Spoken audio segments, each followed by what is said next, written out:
Welcome to mathematics easy में मैं पवन sir आप सभी का फिर से स्वागत करता हूं। तो आज हम लोग क्लास 7वीं का मैथ्स को आगे बढ़ाएंगे, जिसमें आप जानते हैं चैप्टर नंबर 7 चल रहा है, जिसका नाम है कोड तथा कोडों की जोड़ियां।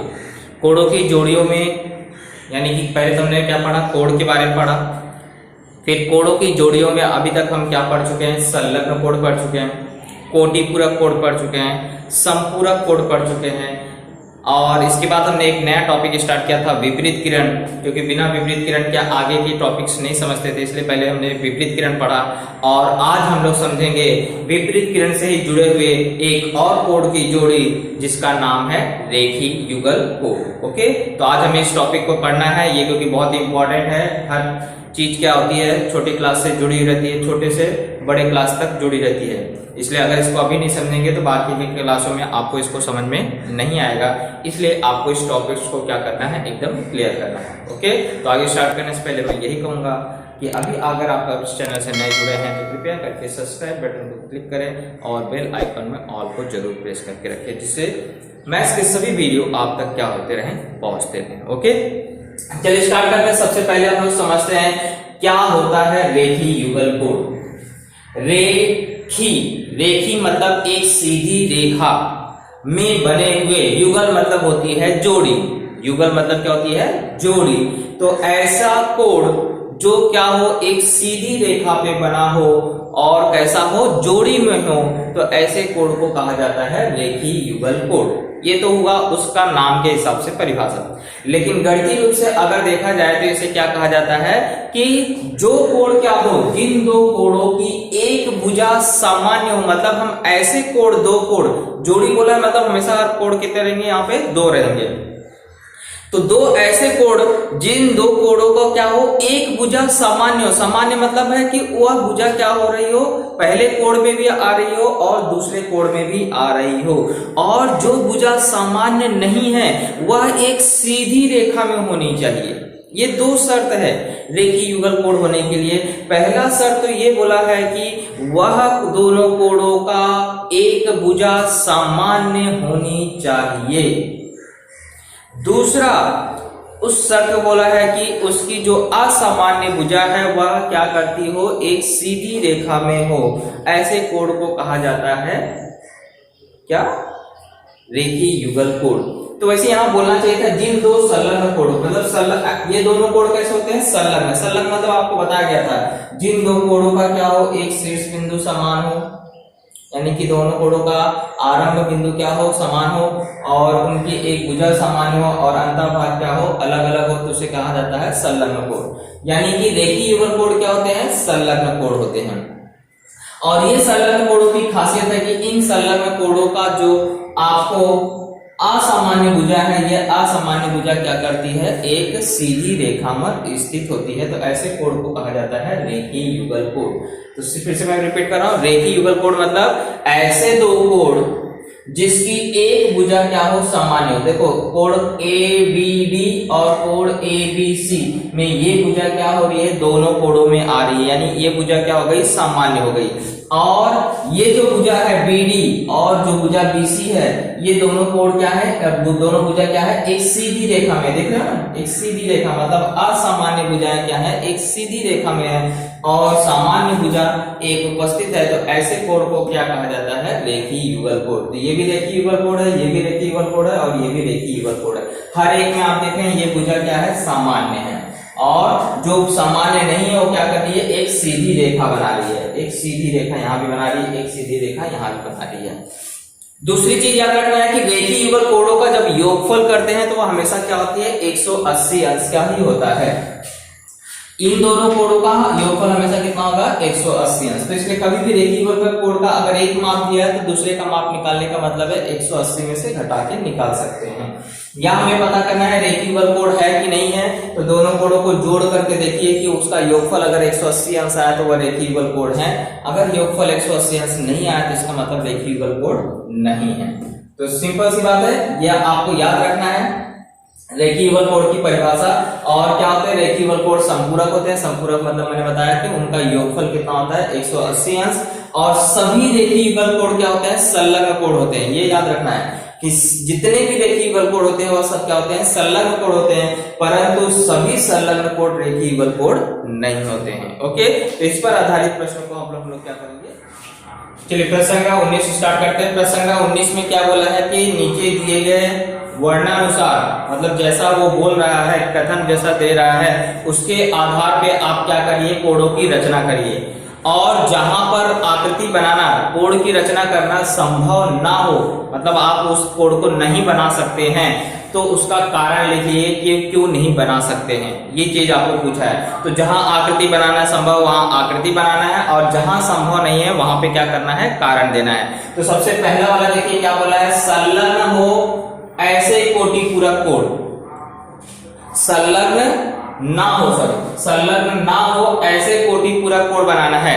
तो याद रखिए कोटि पूरक कोड बनाना, आपको क्या बनाने के लिए बोला है, कोटि पूरक कोड। तो कोटि पूरक कोड दो प्रकार से बनाया जा सकता है, संलग्न का भी बनाया जा सकता है और संलग्न ना हो ऐसा भी बनाया जा सकता है। क्योंकि कोटि पूरक कोड की सिर्फ शर्त क्या है कि उसका योगफल क्या होना चाहिए, 90 अंश होना चाहिए। चाहे आप उसे जोड़कर जुड़ा हुआ बनाइए, चाहे उसे अलग अलग दो कोड बनाइए। तो ये हमारी शर्त होती है कोटि पूरक कोड के लिए। यहाँ आपको बोला संलग्न ना हो ऐसे कोटि पूरक कोड को बनाना है, तो हम बना सकते हैं, दो अलग अलग कोड बनाएंगे और उसका योगफल सिर्फ कितना आना चाहिए, 90 अंश आना चाहिए। तो हमें दो कोड बनाना है जिसका योगफल क्या हो, 90 अंश हो। तो हम लोग चांदा लेंगे और चांदे की सहायता से क्या करेंगे, आकृति को बनाएंगे।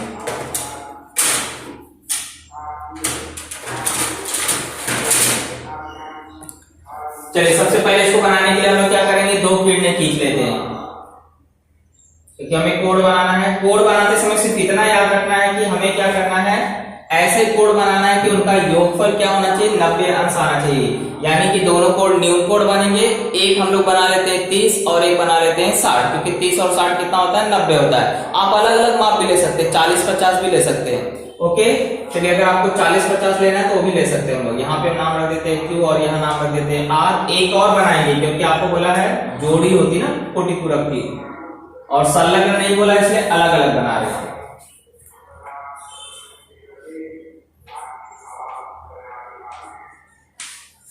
ओके, अब एक जगह 40 का बना लेते हैं और एक जगह 50 का बना लेते हैं। सिर्फ हमें देखना है कि उसका योगफल कितना होना चाहिए, 90 आना चाहिए। तो हमने इस तरह से चांदे को रख लिया है। अब यहाँ पे मैं क्या कर रहा हूँ, 40 अंश का कोड बना रहा हूँ, और यहाँ कितने अंश का बनाऊंगा, 50 अंश का। 50 और 40 90 होता है। इस तरह से इस दोनों को क्या करिए, मिला दीजिए, आपकी आकृति बन जाएगी।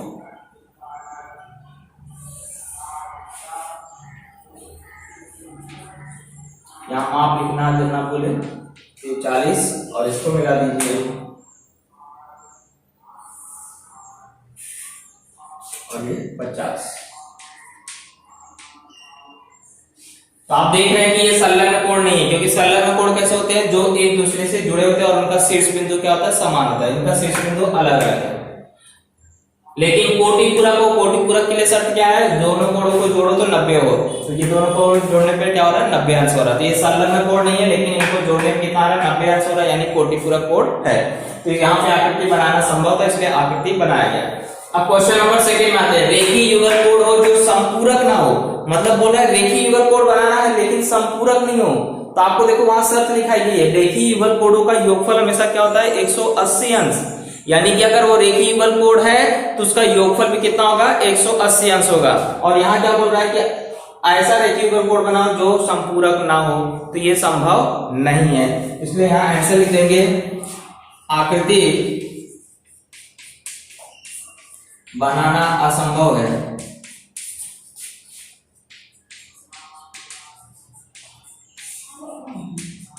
अब कारण दोगे, क्योंकि सभी रेखीय युगल कोड क्या होते हैं, संपूरक होते हैं। क्योंकि जितने भी रेखीय युगल कोड होते हैं वो सब क्या होते हैं, संपूरक होते हैं। सभी रेखीय युगल कोड क्या होते हैं, संपूरक होते हैं।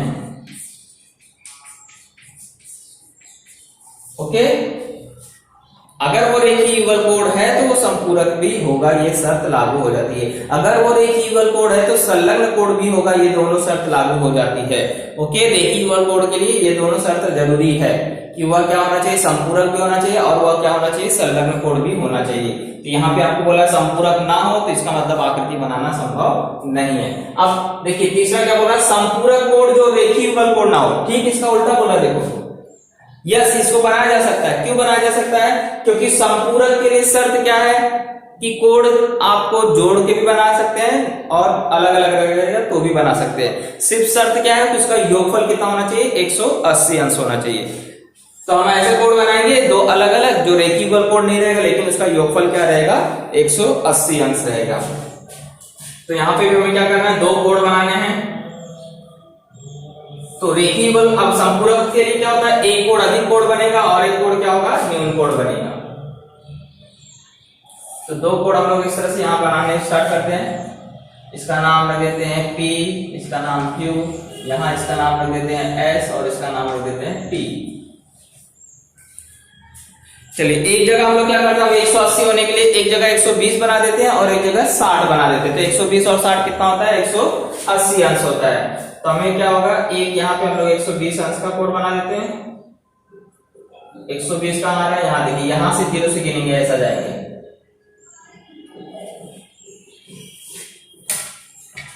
तो हमें उतना दूर तक लाइन खींचने की जरूरत नहीं, बस उसे एक सीधे में रख करके हम लोग क्या करेंगे, छोटी सी किरण खींच लेंगे।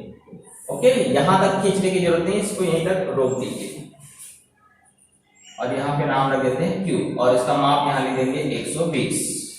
अब यहाँ पे हमें क्या बनाना है, 60 अंश का कोण बनाना है, क्योंकि 180 होना चाहिए टोटल। तो 60 यहाँ पे आ रहा है, हमेशा यहाँ के 0 से गिनिए, इधर रखेंगे तो यहाँ के 0 से और यहाँ रखेंगे तो इस तरफ के 0 से गिनिए। अब इसको मिला दीजिए।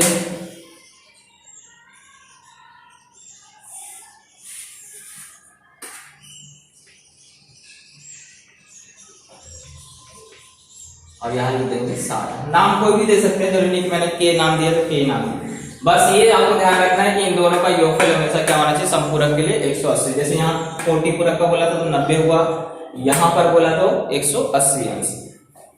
अब क्या बोला, रेखीय युगल कोण जो संलग्न कोण ना हो। तभी आपको मैंने बताया रेखीय युगल कोण आया यानी कि संलग्न भी होना चाहिए और संपूरक भी होना चाहिए। तो यहाँ बोला संलग्न ना हो, मतलब रेखीय युगल के भी क्या होते हैं, संलग्न कोण होते हैं। तो यहाँ बोल रहा है ऐसा रेखीय युगल कोण बनाइए जो संलग्न हो, तो ऐसा भी संभव नहीं है। यहाँ हम लोग लिख देंगे आकृति बनाना असंभव है।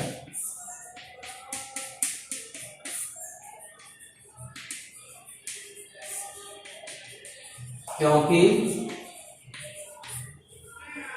सभी रेखीय युगल कोण क्या होते हैं, संलग्न कोण होते हैं।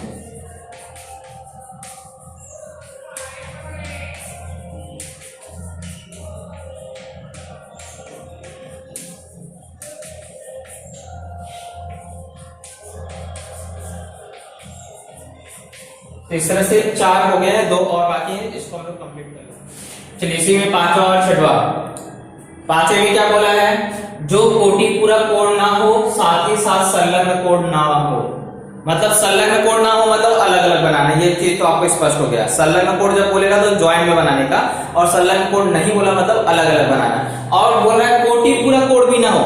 कोटि पूरक कोण ना हो मतलब 90 अंश नहीं होना चाहिए, दोनों को मिलाकर के 90 अंश नहीं होना चाहिए। सिर्फ इतनी चीजें याद रखना है। तो 2 शर्त बोला है कि ऐसा 2 कोण बनाओ जो कोटि पूरक कोण ना हो, मतलब दोनों का योगफल 90 ना अंश हो, और दोनों संलग्न कोण ना हो मतलब दोनों अलग अलग बनाओ। तो संभव है, क्योंकि आप 2 कोण बना सकते हैं जिसका योगफल 90 ना हो और दोनों एक दूसरे से जुड़े ना हो। तो मैंने दोनों को अलग बना दिया और इनका योगफल भी 90 अंश नहीं आ रहा है। तो इस तरह से इसकी आकृति बन जाएगी। कोई भी माप बनाइए लेकिन 90 योगफल नहीं होना चाहिए, बस इतना याद रखना है।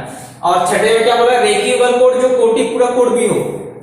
रेखीय युगल कोण तो क्या होते हैं, संपूरक होते हैं, कोटि पूरक कैसे हो सकते हैं। तो इसलिए यहाँ आपको बताना है कि आकृति बनाना असंभव है, क्योंकि जितने भी रेखीय युगल कोण होते हैं सबके सब क्या होते हैं, संपूरक होते हैं, कोटि पूरक नहीं होते हैं। यहाँ बोल रहा है रेखीय युगल कोण बनाओ जो कोटि पूरक हो, यानी कि उसका योगफल 90 अंश हो, ऐसा संभव नहीं है। ओके, तो इसलिए यहाँ पे मैंने कारण बता दिया। तो इस तरह से हमारा प्रश्न 19 क्या हुआ, कंप्लीट हो गया। इसे लिख लीजिए।